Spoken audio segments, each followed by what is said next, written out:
Agora vamos apresentar um olhar geométrico do S3. Vamos olhar o S3 como grupo de simetrias e rotações do triângulo equilátero. Então pense num triângulo equilátero. Se você for olhar o F0 é a identidade, então é deixar o triângulo da mesma forma que está. Mas como é o F1 então? O F1 ele pega o 1, manda para o 2. Pega o 2, manda para o 3 e pega o 3 e manda para 1. Olhando para o triângulo, veja que o 1 veio para a posição do 2, o 2 veio para a posição do 3 e o 3 foi para a posição do 1. É uma rotação nesse sentido, no sentido anti-horário. O que seria então o F2? O F2 é 1 vai para o 3, o 3 vai para o 2 e o 2 vai para o 1. Veja que é o que a gente tem aqui. O 1 foi para a posição do 3, o 2 foi para a posição do 1 e o 3 foi para a posição do 2. Ok? Bem, o que seria o G1?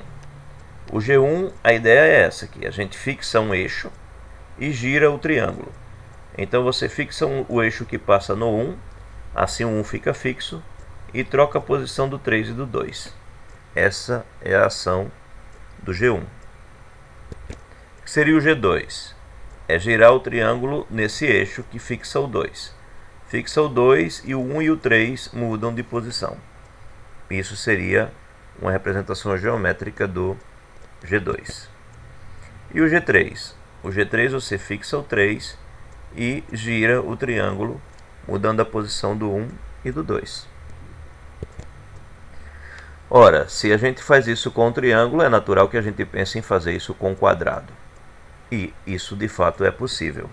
A gente chama então o grupo de D4, é o grupo de simetria de rotações do quadrado. Mais tarde digo por que D, né? Na verdade é por causa da palavra diedral. Então, você aqui tem essas duas diagonais e você pode traçar esses dois eixos. Então, se você gira, por exemplo, ao redor desse eixo horizontal, você troca o 2 com o 3 de posição, 1 com o 4. Você consegue girar, então, vai movimentar todos esses elementos. Se você pega, por exemplo, uma diagonal como essa aqui, então você fixa o 1 e o 3 e muda de posição apenas o 4 e o 2. Se você pega essa diagonal, aí você muda de posição o 1 e o 3 e deixa fixo o 4 e o 2. Além disso, tem as rotações. Você pode mandar o 1 para a posição do 2, o 1 para a posição do 3 e depois o 1 para a posição do 4. Depois o 1 para a posição do 4. Ou seja, você vai ter uma rotação, 2, 3. Então são 3 rotações e são mais 4 eixos. Portanto, 7 elementos. Somando-se a identidade, são 8 elementos nesse grupo. Bem, observe que S4 não é igual a D4. É uma leitura boa nesse momento, é das páginas 150 e 151 do nosso livro-texto. Mas por que S4 não é D4? Simples. O D4 a gente acabou de verificar, só tem 8 elementos. O S4 vai ter 4 fatorial elementos, ou seja, 4 vezes 3, 12, vezes 2, 24 elementos.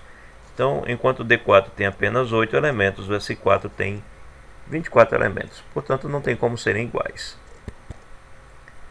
Generalizando essas ideias, são os grupos diedrais. Então, DN, porque é justamente um grupo diedral, e N indica o número de lados, né, do polígono que ele está associado, do polígono regular que ele está associado. Então, generalizando tudo que dissemos até agora, são N rotações, né? A gente pensou lá no número 1, ele pode ficar fixo, ou então ele pode ir para o 2, depois para o 3, depois para o 4, etc. E assim ele vai percorrer N-1 posições fora a posição original dele. Logo, ele vai estar presente, quando a gente pensa em rotações, em N posições. E quando a gente pensa nas translações, a gente tem outras N translações que são obtidas justamente daquela forma que a gente viu, né? Pega o gerador G1, aí o G1 com o F1, depois o G1 com o F1 ao quadrado, depois o G1 com o F1 à terceira, etc.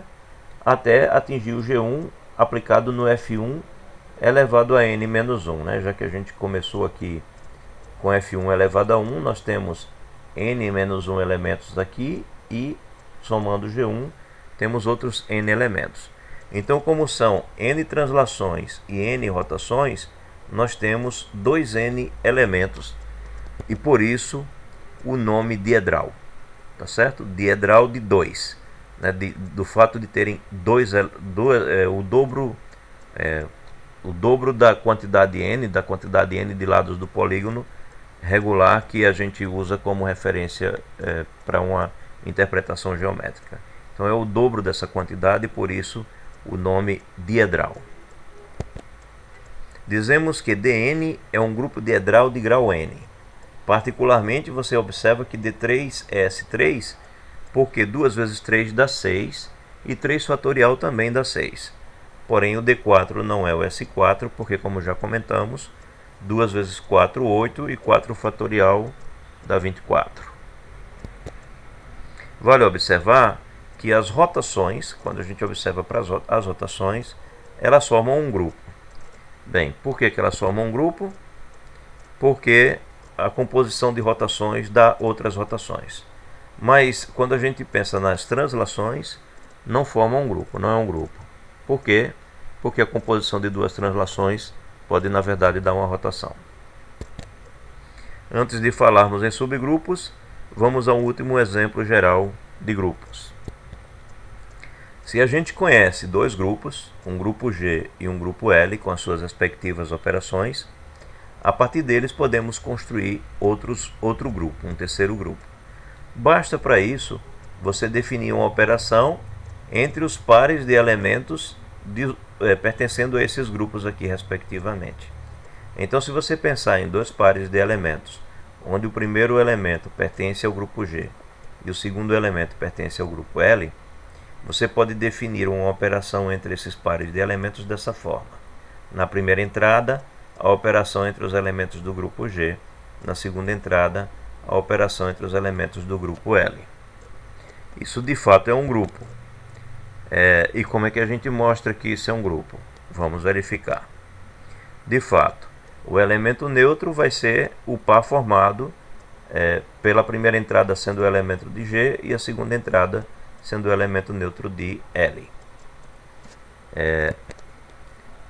Bem, já temos então o elemento neutro para a operação, essa operação aqui, desse quadradinho diferente, que é a operação definida sobre o G cartesiano L.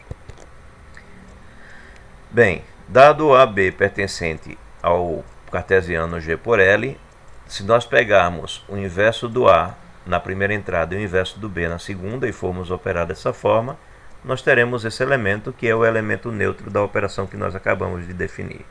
Portanto, dado o elemento AB em G cartesiano L, esse elemento aqui é o elemento inverso do elemento AB. Logo, temos o inverso para todo elemento pertencente ao produto cartesiano. Por fim, temos que, se a gente pensar na associatividade, ou seja, se eu operar primeiro esses dois elementos e deixar esse último esperando, pela definição da operação nós temos isso aqui, né? O E operado com o AC, né? O AC operado primeiro e o E fica esperando, e depois o B e o D são operados primeiro e o F fica esperando. Mas aí, usando de novo a definição da operação aqui, eu tenho que o E será operado com A operado com C, e temos que o F será operado com B operado com D, nessa circunstância aqui.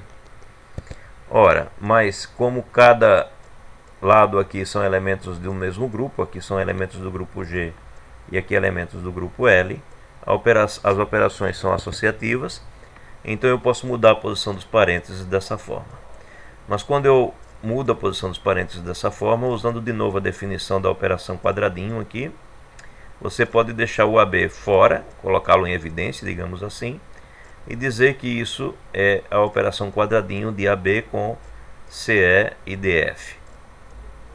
Bem, aí novamente a gente observa que isso daqui de fato é a associatividade, onde o AB ficou de fora, a operação quadradinho, e o que você tem aqui dentro é exatamente a operação quadradinho desses dois pares aqui. Portanto, a gente acabou de verificar a associatividade. Bem, a parte de subgrupos a gente deixa então para um próximo vídeo.